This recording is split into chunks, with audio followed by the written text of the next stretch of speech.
Thank you. Do I have a clicker? Is that this thing? Nice. Thank you all for joining. I'd love to talk with you about some of the work that we've done on the proof system of Alio, one of the big sponsors of this conference, which gave a very inspirational talk at the beginning of the day. I am going to rewatch that. I am a protocol engineer at Alio, and this is joint work with a number of other researchers mentioned here. Ali Reza, Mary Meller, Michael Delapere, who's in the audience, if we have some questions for him later, and Patrice as well. Varuna is kind of a derivative of the Marlin proof system. Question for the audience, who here has heard of Marlin? Cool. Who has like a high-level, decent understanding of how Marlin works? Cool. So we're going to do a little bit of an intro, and I cannot go into like too much mathematical details. Also, I don't have time for that, but I hope to give some kind of an impression of how we took our existing proof system and still, try to push the most performance out of it as possible. Because we're hitting mainnet in, a couple months from now.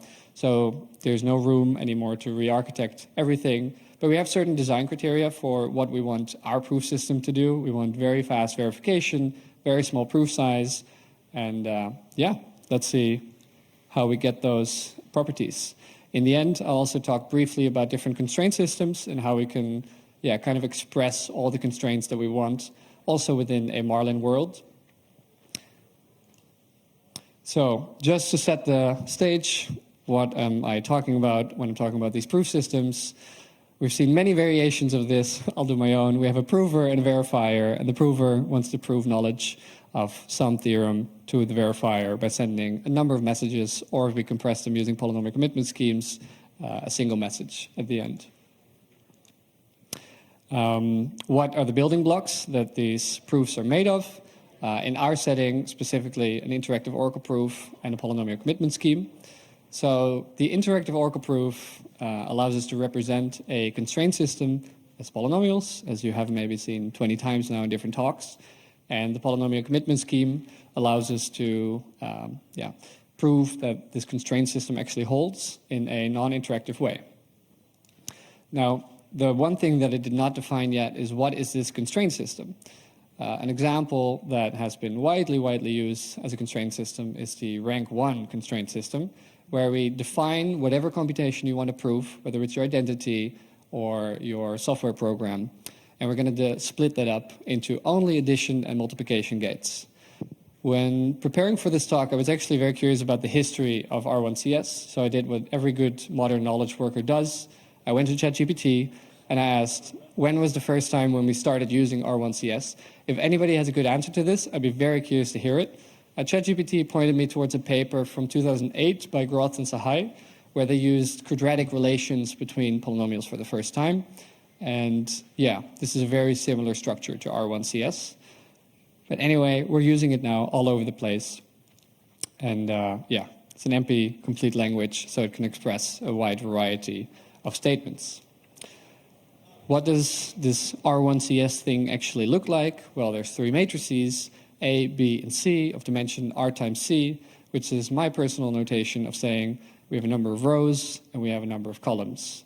Then we also have a vector Z, which is also called the witness vector or the assignment vector of degree C. So that equals the number of columns. It's pretty abstract still, so let's create an example. Let's say we have a very tiny program of 3 variables, and I want to prove to you that I have knowledge of some variables where variable 1 multiplied by variable 2 equals variable 3. So this is what the R1CS would look like for that. Each matrix is going to have as many columns as there are variables. This is the same for all 3 matrices. And then we need to represent in these 3 matrices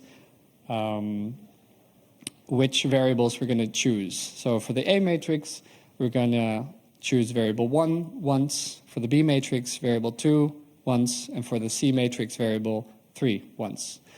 And as you can see, something to keep in mind is that even though we have 9 entries in this one row, in this one constraint, there are only 3 non-zero entries. So the non-zero entries might be a tiny fraction of actually the entire R1CS matrices.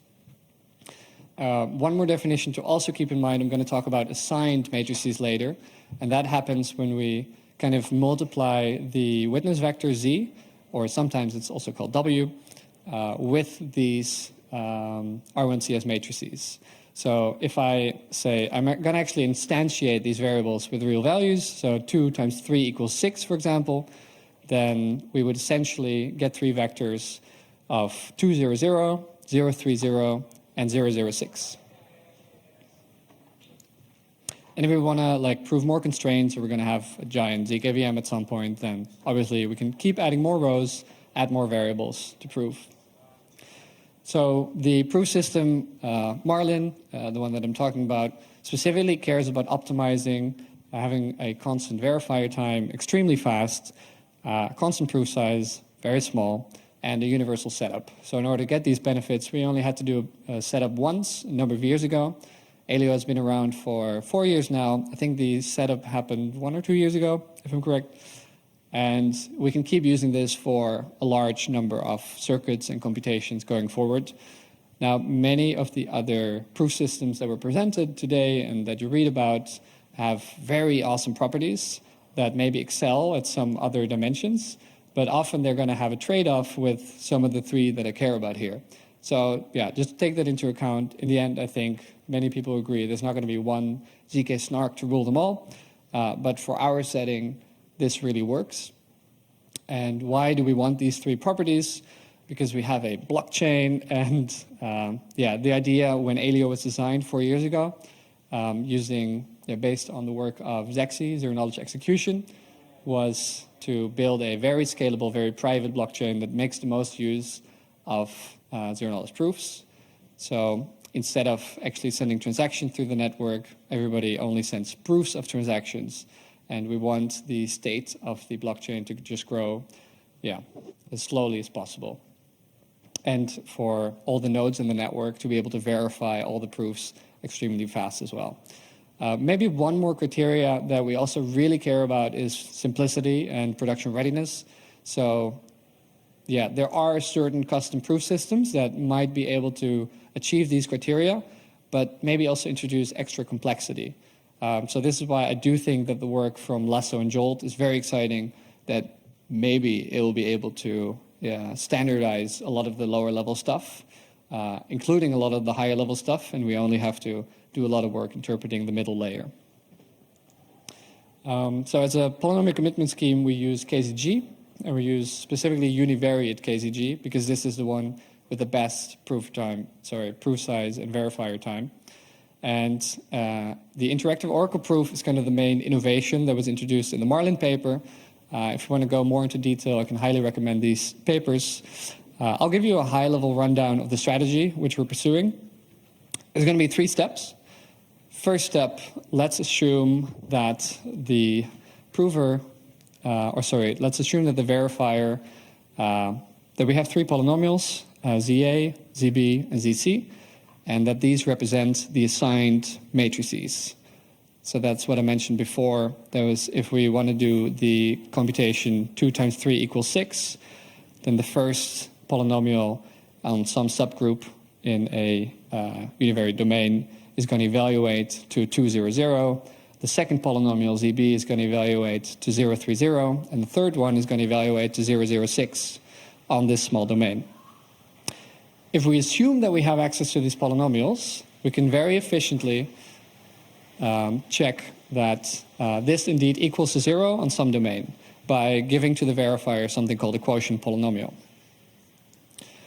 In the second step, we're no longer going to assume that we actually have these polynomials. The prover is going to have to prove to the verifier actually these assigned matrices is a multiplication of the assignment vector, which evaluates to 2, 3, and 6, and the 3 different matrices. So the second step, we obviously would have to do 3 times for the 3 different R1CS matrices. How does the verifier get access to the Z polynomial? Very easy, using a polynomial commitment. How does the verifier get access to the matrix polynomial? very difficult because matrices can grow pretty big. And if you would do a polynomial commitment of the matrix, or if you would represent the matrix as a polynomial, then that polynomial is going to grow in the degree of the number of constraints and the number of variables. So this quadratic blow-up can get pretty nasty at some scale. So one of the main innovations of Marlin is that they introduce some kind of pre-processing, and there is a third step where actually the prover is going to prove to the verifier my matrix polynomial is some linear combination of these pre-processed polynomial. It's also why in the title of the Marlin paper it uses the word pre-processing. They call it holography, very cool word, because they kind of project the two-dimensional matrix into a one-dimensional vector of only the non-zero entries. So remember that I talked before about the non-zero entries? There were only 3 of them in total.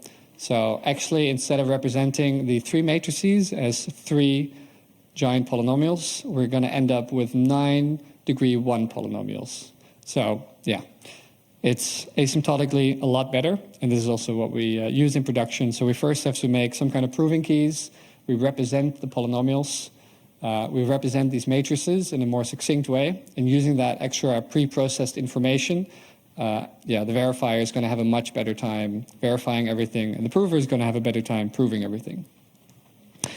And the prover time that we end up with is bounded by the degree R, the number of rows, and the degree K, which is the number of non-zero entries in these matrices. A lot of math. So that is Marlin. Where do we go from here? What techniques do we have in the bag to kind of improve this particular proof system without relinquishing or getting rid of these benefits that we talked about in the beginning? Well, we've been working with a number of co-authors on something called Varuna, flexible zkSNARKs for generalized R1CS. And the first main improvement is that we can expand the number of constraints that we can represent. Instead of being just R1CS constraints, where we flatten our computation to only addition and multiplication gates, we can now represent custom constraints, lookup arguments, or let's say that I have not 3 matrices, but 100 matrices. Because for particular gadgets, for proving particular statements, there are efficiency benefits to be gained from this. If anybody is curious to look at a gadget which takes this to the extreme, the Sint Nicolaas hash function from Zcash, they use I think 6 custom gates of pretty high degree up to 7. So it's pretty fascinating, and maybe we'll integrate that at some point. So in the first step, we're going to say we want to prove that some polynomial equals 0, which could be the R1 linear combination of R1CS, but it could also be any other combination of assigned matrices vectors. Second step stays the same. For any number of matrices that we have, we need to prove that the assigned matrix equals the assignment times the matrix. And the third step stays the same as well. And I guess minor but interesting technical detail is that the 3 steps are kind of more modularized and completely separated. So the first step scales with the degree of constraints, the second step with the number of variables, and the third step still with the number of non-zero entries. But there's more. This custom constraints is really about more programmability, so to say, and for very specific gadgets, we can gain more scalability, but we want to gain a better prover time for any statement, so to say. And the trick that we use to achieve that is by using every cryptographer's favorite trick, linear combinations. And it's really as simple. If the circuits are the same, what we can do is just multiply the polynomial in step 1 by a random challenge. We aggregate those all up. And this really gives us very, very good scaling because we only have to do the first step, basically, for all the different circuits or for all the different statements. And step 2 and step 3, because we're using exactly the same computation which we're representing, can stay the same. So as a concrete example, it's a little bit small here, but for a single proof here, I'm taking 50 milliseconds. And if I'm doing 32 proofs, it's going to be only around 300 milliseconds. So that's a 5 times improvement, or if I want to make that sound more exciting, 500% improvement. And it is pretty significant. Something to take into account there as well is that, hidden in the zkSNARKs paper, we also want to support some kind of delegation where if the proof is really big, then the prover could potentially delegate this to other people. There's a number of people in the Aleo ecosystem working on this, so that if you're on your phone and you want to make some kind of proof, that you could delegate it out. And the fact that all these statements can be batched together really allows delegable proving to be done a lot faster for very large amounts of statements for potentially also different parties. There's one more level of batching that we can do. The last level of batching was very similar to a paper called APLONK, but we also want to support batching for circuits of different sizes. And there's one extra technicality that comes into this. If we have completely different circuits, we do actually have to do all the 3 steps for the different circuits, but we can kind of batch together all the different operations. And we need to introduce something called, nice, I have a laser. We need to introduce a selector polynomial so that if the polynomial representing the constraints from one circuit live in a small domain, because maybe they only have like 10 constraints, and the polynomial of a different circuit consists of like 100, degree 100, then we actually need to kind of lift the smaller polynomial and represent it as a bigger polynomial. And what this gives us is that if you want to batch you want to prove 10 statements together where the statements are of different sizes, then effectively we can drop the cost of the smaller circuit, because the thing that kind of determines the cost of these proofs is the degree of these polynomials. So the smaller circuits just fall away, and yeah, this is really nice. And there's one more extra optimizations that we recently have been tinkering about. It's not in the code base actually, but the interesting thing is that the first step grows with the degree of the matrix. So if we have 1 million constraints, that's going to be very big. What we could theoretically do is cut up those R1CS matrices and pretend that they are thinner R1CS matrices with less constraints, but we're going to have more of them. And turns out we can make this interesting trade-off between proof size and prover time, whereby we can double the speed, or we can just increase the speed of the prover by growing our proof size. Now, obviously, in the beginning I said we don't want to have a very big proof size with a proof system, so we might gain a little bit of benefit from this, but you can also see that if we're going to have a 1 gigabyte proof size, probably by that time you want to use a different proof system. And then final topic that I wanted to talk about, is how do we want to represent our constraints in a kind of fashion that is reusable, that allows us to formally verify those constraints, that potentially allows us to reuse all the formal verification across projects as well. This is a big topic that we've been thinking about because, we are going into production soon, and we cannot, safety is really important for us. We spend a lot of time and effort into this formal verification, and yet we also want to support the cool things that Plonk-like systems have regarding custom gates. The problem is I've heard a lot of complaints already in the last couple hours about all the different Halo 2 libraries that exist right now and all the different ways that we can describe custom gates. So is there a way that we can find some unified way to represent these? Some of this formal verification work has been done, by the way, by the Castro Institute. So if anybody's interested to learn more about how that's done, do check them out. I'm going to rush through this because I have a couple more minutes, but I want to briefly explain how do we express custom constraints in our proof system. So above, you see R1CS. As I mentioned all the way in the beginning, we have 3 matrices and an assignment vector, and we want this linear combination to equate to 0.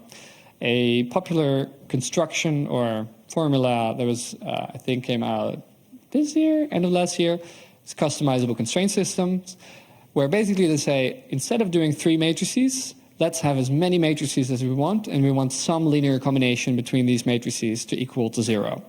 And this actually allows you to express your computation, not just in addition and multiplication gates, but a lot of different type of arithmetic gates.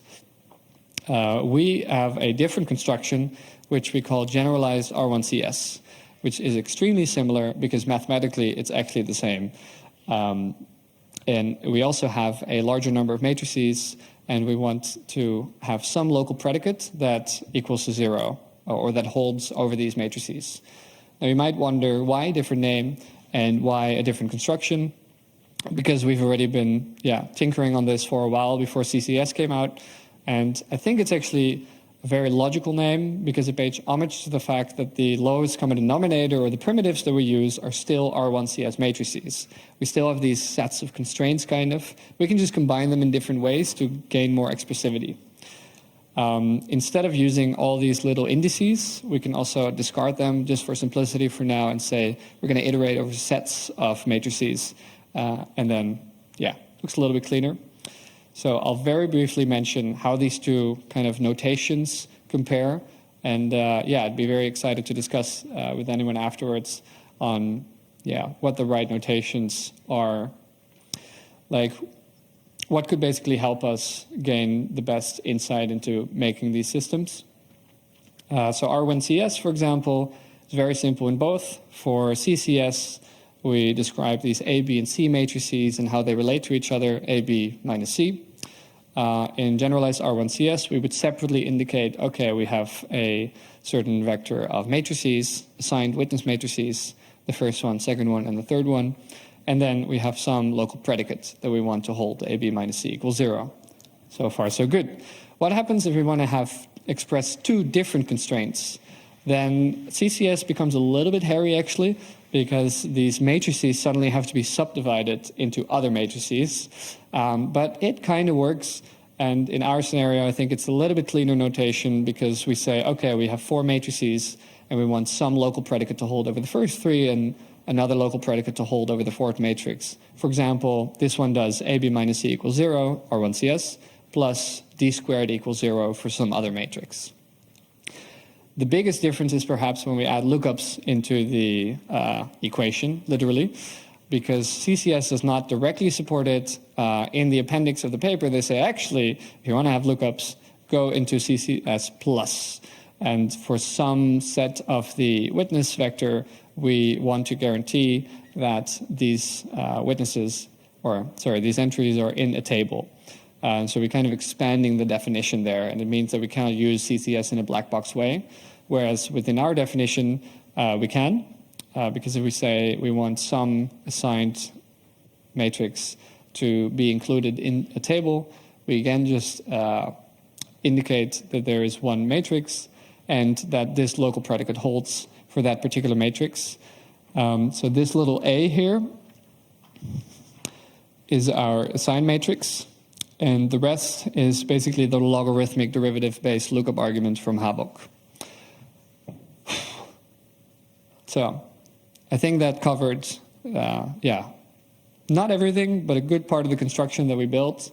And I'm still figuring out, trying to wrap my head around how to also look into recent work from Habok and another author.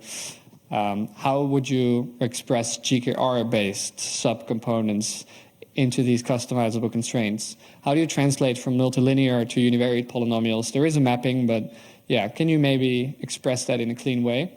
And I'm really looking forward to straightening that out over the next year and making kind of a clear documentation standard on how we can use these constraints. Thank you. Thank you so much.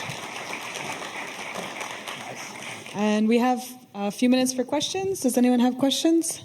I should add that all of this, like everything people are doing here, is open source. So on the corner is the library where all of this lives, SNARK-VM. Did you invent your own .R1CS file format, or did you use someone else's? I mean, you can't export our R1CS, so we don't even have a file format. We do have some kind of abstraction over it, which you're welcome to learn if you want to. Any other questions? Can we get some proof of life? Some woos? All right.